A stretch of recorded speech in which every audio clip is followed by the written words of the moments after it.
Alright, so since my course is about to probably within the next few weeks be removed from the Canvas platform as they're going a different direction, I wanted to get a quick overview video of the material that was here, act as a reference and maybe something I can set up again later on my own platform or Teachable or something. So we got the home page with a few announcements that I've made in the past. Currently it is July 11th, so it's been a while since I've been on this platform. There wasn't a lot of interaction, so wasn't a need to keep up with it constantly. A little graphic description of the course overview, potential awards that you can win depending on the amount of activity that you actually participate in, so people can just watch the videos if they want, or they can play with the different assignments. A lot of them aren't graded, it's just participation. They're meant to be creative endeavors for fun. Welcome survey that's mandatory by Canvas to have on here somewhere. Some extra resources. These are all free online textbooks. This guy I actually talked to before had permission to put it on here.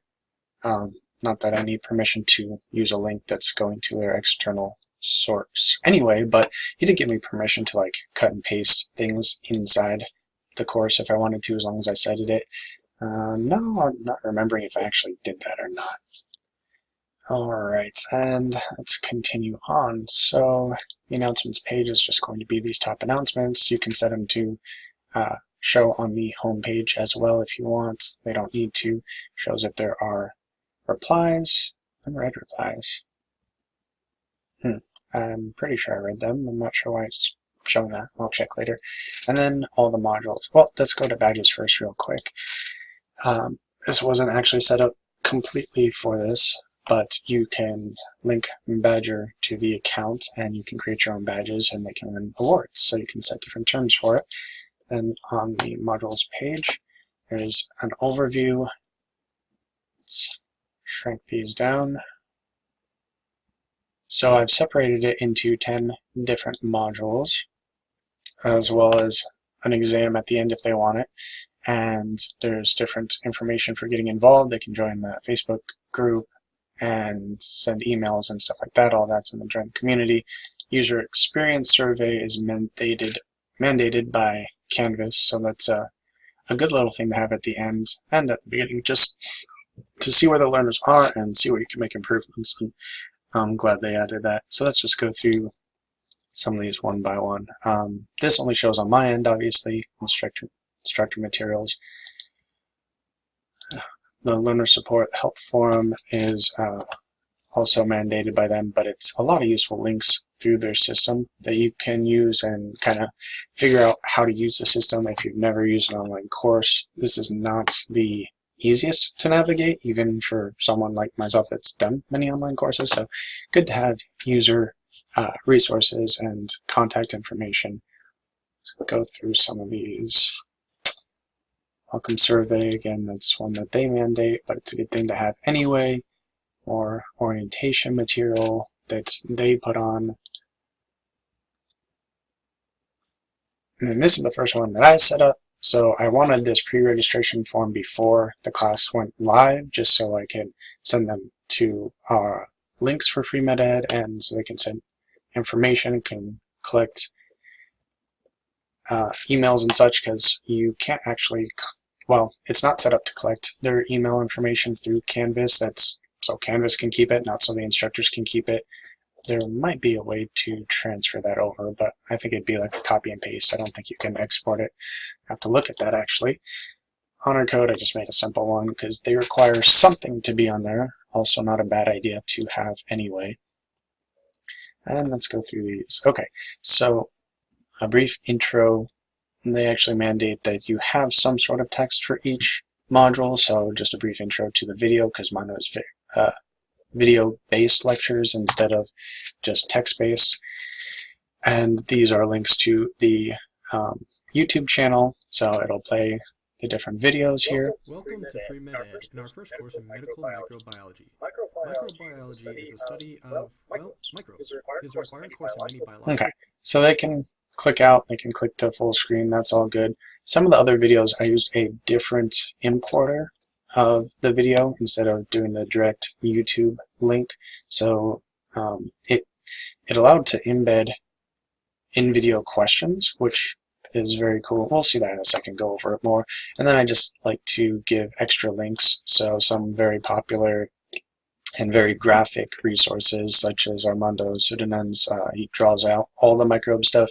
Khan Academy has some good graphics, some Dr. Bean lectures, anything that's related to it, so a learner can explore the resources from multiple views and possibly get a better grasp of it than just from watching my video lecture there. And continues on. So I set it up, as you might have noticed from the modules list, although I didn't really explain. Module 1 has 1A, 1B, 1C, 1D, 1E, and I set up this tiered system for each module. So module 2 has the same thing, and it follows the same progression. Learn the diseases, learn the signs and symptoms that the patient might present with having that disease or those diseases. How do we diagnose it, the lab tests, and ultimately the treatments, and then a summary. So let's go back. I think we're on A1. Okay, so A1, you'll see this player is different. This is where I embedded it. I think it's Vizia. Yeah, Vizia. It's not great, but it's free. So I played around with it a bit. It's hard to get the timing just right. Let's see. Because our players, it lags a little bit, but mostly other question embed players are very expensive. So I didn't want to invest anything into this yet, being that I wasn't sure if it would go anywhere, and it didn't really, so glad I didn't. I don't know why this is not playing. It could be due to a pop-up blocker or something on my end, or it could be that Vizia is down. It's been a few months since I've tried these out. Anyway, when you approach these, a question will pop up that covers something that was just covered in the segment before it. So it's an immediate feedback. Make sure you're paying attention. You can't just put it on, 2x playback speed and then not pay attention to it and not test yourself to make sure you're getting it. So I find that testing effect very, very useful for this beginning information, especially when it's really heavily memory based and can be a little dry sometimes, honestly. And then again, obviously a lot of videos. I'm not even sure if a lot of the Osmosis videos will work anymore since they've moved a lot of their free videos to their online only platform that you have to pay for a lot of it. So it's always good to go back and edit everything once in a while.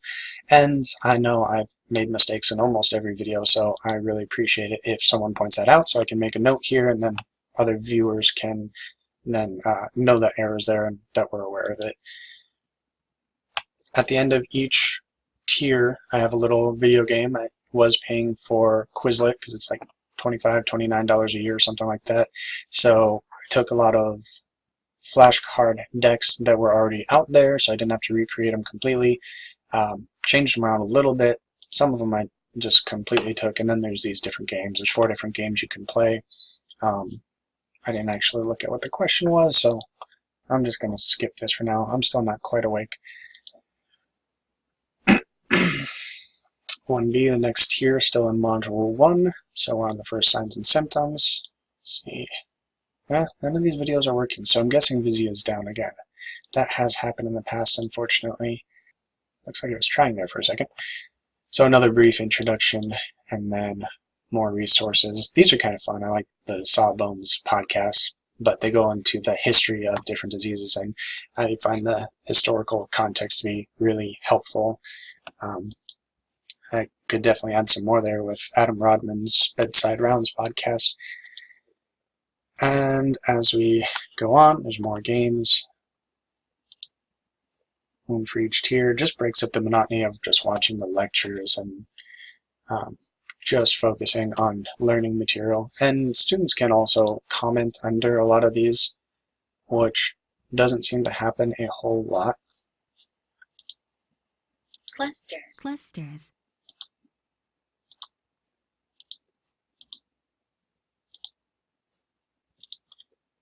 Kind of fun. You can also go to the, I'll catch on the next one, but you can go to the actual Quizlet page, which will give you like 5 different options for each deck that you're using, which is kind of cool. So you're only limited to 3 or 4 that you can embed within a web page.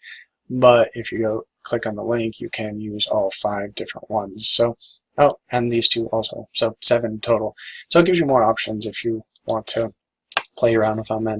And I think there's a way to import-export Quizlet decks also. So theoretically, you could set this up to be fun through Quizlet, which is more visually appealing, but the students could then use the same flashcards, download them to like their Anki deck or something that is a little bit easier to use for spaced repetition, and just keep building off of that each round here and each module. So it takes a lot of the work out of their hands and makes it so they have more time just to focus, which is really nice. So kind of covering why they need to not just passively learn by watching the videos, why they need to actively learn by doing the activities and flashcards, and pointing that out to students early on. Though it seems so simple and obvious, it's not always, and you can fall into bad habits really quickly. So we're kind of teaching them how to learn as we're teaching them material through this course. Other resources, just if they want to practice meditations or something, focus on their own personal health, and then some more advanced courses. So these are resources, mostly podcasts that are based more on residency level and more advanced knowledge, clinical knowledge. But I find that at least having that option for the next step, it's not mandated that the students use it. If they're tight on time, they can skip over it. But having the option to know what the next step is can really put the material you just learned into context. And I think that's about it. Module 1 discussions. Oddly enough, well, the course has been live for like 8 months. We just yesterday got a few responses. Some here. Catherine again. Okay. So it is still currently live, and it allows them to post comments to it, and you can respond to it. So this was just, all the discussions are 0 points. They're just for fun. They're not mandated. So it gives them the option. If they want to just skim through the videos, they can do that. If they want to dive a little deeper, here was one just to find a research paper and kind of analyze it, critically assess it, see if there's any biases you can point out, etc. And I made a lot of hopefully entertaining and fun discussions, but despite having several hundred people sign up for the course, not a lot have actually participated very well, which I know is very common in these free MOOCs, but let's see if we can look at a couple other discussions. I'm pretty sure I have all these recorded somewhere also, but it's not bad to show them here. Great, so the image that I gave doesn't work. So this is kind of along the lines of board relevant questions are often describing a disease or a skin condition or something in verbal language, and it's very difficult to understand that language if you haven't seen it before. So this is giving them a chance to sort of do that themselves, to see how they would describe the pathology of an image to someone else, to another physician, to a student, to someone that they care about or they're trying to convey the information to. Unfortunately, it looks like the image is no longer showing, and I get a lot of things blocked on Chrome for one reason or another, so it might just be that. It shouldn't be that this image isn't there anymore, because I'm pretty sure the image was uploaded to Canvas, although as they're making this transition, they might have deleted my image files. Onyx game, no, let's go. What is Module 3's assignment? So a little practice in learning how to learn is to teach them some interesting ways to create their own notes. So using mind map software, or drawing it out, or using picture mnemonics, making a timeline depending on what type of material it is. It just allows them to learn how to learn early on and practice these techniques early on so they can use them more efficiently when they get to more complex material. Just like high school debate course. So just picking a topic, an article, PubMed, something like that, you can find a lot of debatable discussions and articles in PubMed and other medical resources. So it's good to see that early on and to learn how to decipher research and see what other people think by reading the same material as you. This is kind of similar to the describe a picture one, where let's see, it's been a while since I read this too.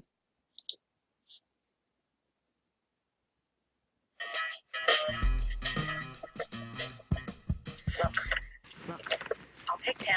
I'll take 10. You take 10.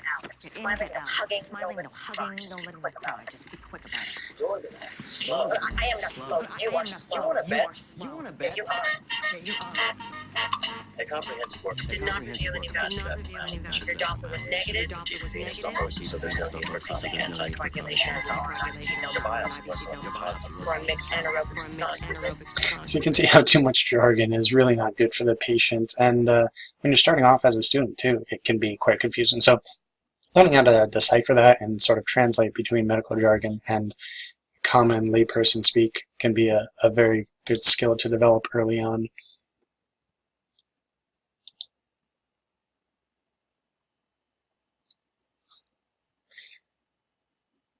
So here I give them an example which they have to decipher, and let's see. Again, I posted this probably 7-8 months ago, maybe 9 at this point when I first started creating the course. I think it went live completely in November of 2018. So I don't recall why I picked that one in particular. Maybe it was chosen at random. But there are errors that can be found, errors, biases in almost every article to some degree or another, at least could be clarified a little bit more. So again, asking them to analyze, research data, and really get used to that early on. Here's giving a little introduction to medical ethics. So describing HIPAA laws and sort of how to react in certain situations and from a medical, ethical, legal standpoint. So just reviewing HIPAA rules, becoming aware of them early on, and giving them a funny scenario in which to sort of decipher what the correct action would be to take. All right, so I haven't really looked at this even though I'm halfway done with my degree, and finally went on to my WGU account for a Master's in Healthcare Administration, and we have this account through, what's it called, Panopto. I can actually access every course from the school by clicking on this everything. So even though this is Master's in Business Administration, I have the ecology courses videos up here. I have instructor activity courses to each other, biochemistry. I mean, there's 344 pages down here. So every video from every course is available on this site. Okay, so this is one of my actual course required videos, and not really required. You don't have to watch it, but it's there in case you want to. So some of them do come with this presentation slides down here. They'll have transcripts on the side so you know what sections to go to, and you can go to, so let's see how the quiz works. I thought this is something I've tried to add to a couple of videos using free software before, and it often comes out a little kind of weird, or it doesn't have all the features I want. So let's see how it works here. Okay, so I already took it, but it'll give you the option. The continue button to continue the presentation or recording. And you have these embedded quizzes. So they'll come out. I've already taken it, but you can retake it. 1 out of 3. You can review the answers they give. Really simple. Continue on, and the video will continue to play. So just kind of playing around with this, it looks like a really good potential for setting up an online course. You can check out all the different degrees that there are, and it'll be all of the videos from that course. And it's just great. So I'm thinking of if we had an online campus of some sort, which is kind of my ultimate goal anyway, and then you can have access to micro, to physio, to pharm. You can take the courses at your own leisure because all the material's there. It's pre-recorded, has built-in quizzes, but then the actual course part is more student interaction and one-on-ones with mentors and instructors and actual educational material, and not recreating the wheel every semester, doing the same stupid lectures and just wasting student time, wasting the educator's time, and a system could be much more efficient that way. Another one I always come back to is Khan Academy, because even before I went to med school, I played around with their math mission, which unfortunately they don't have missions in other skill sets as far as I know, but I really liked just having fun with this. They have all the way from basic kindergarten up to advanced calculus type things. And this heat map here is really cool. It describes each little square as a different topic. So I'm not sure exactly what, I'm guessing these are more advanced ones down here since I don't have anything done there. These are probably more of the basic topics. Multiplications, angles. Okay, so a lot of stuff like that. Anyway, as you go through the different missions, and you can have mastery challenges where it picks random ones for you based on your skill set, you win different badges up here, and as you complete these different practice tests, these will fill in. You'll go from, a basic level 1 to, let's see if I can find, that needs practice is gray, the light blue says practice, dark, that's level 2. Okay, and then all these really dark ones are ones that are mastered. And they will sometimes fade after you haven't done them for a while, so it makes you keep coming back to it, relearning it. Really, really cool way to gamify the material, which I think is really, really something we're missing in medical education. So I did discuss with a programmer about setting something like this up, something I'm exploring in the near future. Here's another kind of similar project that actually came with my WGU. So on here, you can go to different deals. So for this particular class, I did do data-driven decision-making, name of the class. They have this study plan for all kinds of different things, accounting and finance, and you do your diagnostic, and depending on the topic, if you got it right, if you got it wrong, it'll tell you which ones you need to work on, which ones you've mastered. Same basic concept as that. It's the gamified view of it, but this is more for graduate level coursework, so something that could potentially be implemented a little easier. And I wasn't aware of EdReady before. I've been aware of the Khan Academy math mission since before med school, so that's the ultimate plan I've had for the medical education algorithms and gamification since starting med school, so many years now. So I think with some of these other products that are out there too, it might be easier to just implement what they already have if they're affordable enough, or maybe correct programmer to maybe start on a basic, might not look as neat and clean as this, and we do want aesthetic value to it, but just working on the back end algorithms and getting the basic framework set up and then adding to it as we go along.